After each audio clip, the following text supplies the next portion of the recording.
So lepas keluar daripada oil and gas, I went back baliklah dalam dunia personal training and started running Instagram ads untuk dapatkan customer baru. Tu alhamdulillah datang ilham untuk start my own meal prep service. Seorang kawan aku ni Mai, dia kata, "I tak nak beli burrito. I just nak beli sos saja, boleh tak?" That was my first sales. So untuk episod kali ni aku nak cerita daripada first beginning sebab konteks tu penting. So lepas aku graduate daripada study sains sukan, aku start gym sendiri. Unfortunately terpaksa tutup lah. Tak pun, alhamdulillah ada peluang buka gym sendiri sebelum kena tutup masa COVID. Lepas tu aku masuk oil and gas. So lepas tutup company oil and gas tu, saya pergi balik dalam dunia personal training. And masa tu first time saya run my own Instagram ads just nak dapatkan customer baru and dapatlah a few inquiries, alhamdulillah. And saya perasan ada yang tanya, "Abang, ada offer anything untuk nutritional advice tak? Tak pun meal prep service ke, diet service ke?" So that was when alhamdulillah dalam otak aku masa tu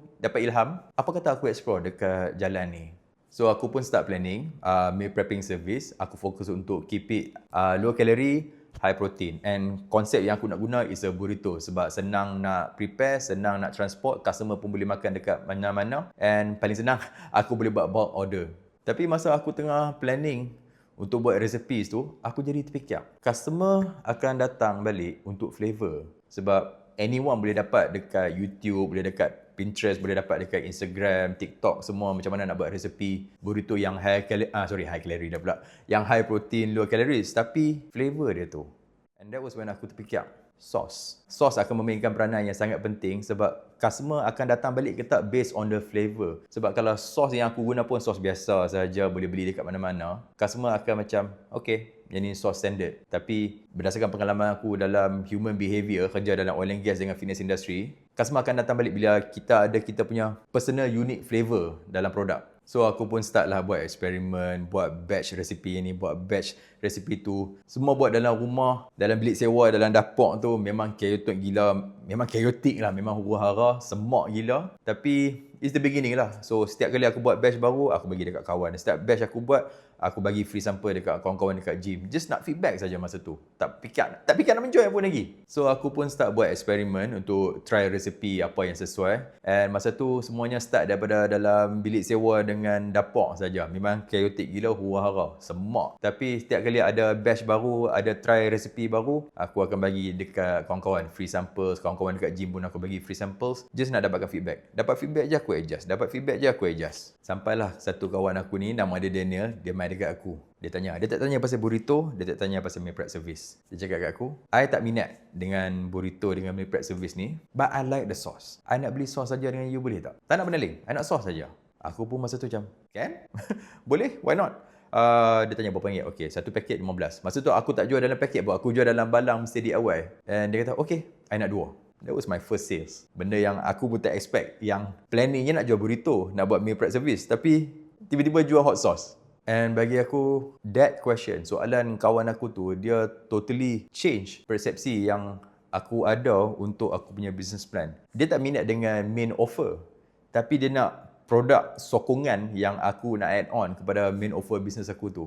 And masa itulah yang aku rasa macam this is a signal yang a potential customer ataupun potential market nampak something valuable dalam something yang aku sendiri tak perasan. I guess this is one of those things yang orang kata macam you need to study the market all the time. And of course benda ni dia tak berkembang macam tu je dalam satu malam. It took some time, ambil masa juga. Tapi memang aku nampak progress dekat dari situ. Sebab masa awal-awal start, aku fokus on pre-order. Customer order, masa weekend aku akan buat and then minggu depan tu aku akan drop off. Lepas tu, dapat banyak referral, word of mouth. And then from there, aku start join event dekat kedai KL Masa Avenue.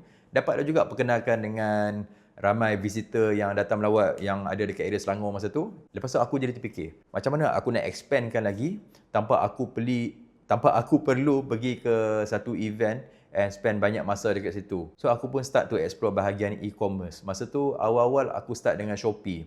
Daripada Shopee sekarang ni aku memang fully fokus dekat TikTok Shops lah sebab right now is a one man team and aku tak boleh nak manage both store at the same time. So aku punya fokus sekarang dekat TikTok Shop. And alhamdulillah daripada aku punya masa fokus dekat TikTok and TikTok Shop, ada beberapa customer yang dah ada reach out and siap ada satu owner kedai burger yang aku supply lagi sebagai diorang punya hot sauce supplier. Alhamdulillah sangat-sangat. And alhamdulillah aku boleh katakan yang each of the progress yang aku dapat ni is based on respond kepada demand yang customer nak. Macam awal-awal customer nak daripada dekat dalam gym saja, tapi ada customer yang nak luar daripada Selangor pun ada. So aku just keep on improving from there and try to meet the demands lah. And sepanjang tempoh saya menjalankan business hot sauce ni, dua soalan yang saya selalu dapat is, kenapa nama Lin's Hot Sauce? Abang nama Lin ke? Apa maksud Lin's Hot Sauce? Okay, so sebenarnya dia ada dua sebab. Saya asal daripada background saya sukan. So dalam fitness term, tak pun gym lah, geng-geng gym kan, memang familiar dengan perkataan lean. Lean ni maksud dia healthy, low body fat. Orang kata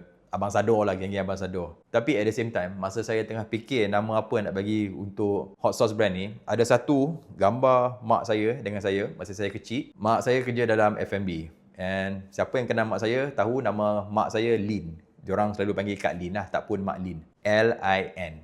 Ejaan dekat sini. So L-I-N, saya pun fikir, okay, saya nak pay tribute and sebagai tanda terima kasih untuk mak saya. At the same time, saya nak nama brand ni something yang boleh di-modernizekan. So saya terfikir, okay, ada fitness terms yang cara sebutan dia sama dengan nama sebutan mak saya, Lin. Cuma so saya pun, okay, daripada L-I-N, saya tukar ke L-E-N-S. Sebab kita memang target untuk healthy community, tak pun Malaysian yang nak makan hot sauce tapi at the same time nak jaga badan juga. Sebab tu kita punya fokus memang kurang kalori, kurang garam and zero extract. Kita memang tak guna extract macam minyak cili, serbuk cili, apa pun untuk hot sauce kita. Kita hanya guna fresh organic chili super hot pepper sahaja. This channel is for you guys, insyaAllah. Kita start from zero and insyaAllah harap-harap korang pun boleh bermanfaat lah daripada dokumentari kita ni. So kalau korang nak try kita punya hot sauce, boleh tengok dekat link dekat bawah. Visit kita punya TikTok shop and boleh follow saya dekat TikTok juga. And insyaAllah saya akan release setiap minggu satu episod baru. Minggu depan kita akan cakap pasal cabaran dalam dunia logistics hot sauce pula. Macam-macam benda yang saya nak kongsi untuk minggu depan. And insyaAllah kita jumpa minggu depan. Thank you for watching. Jangan lupa subscribe. Bye.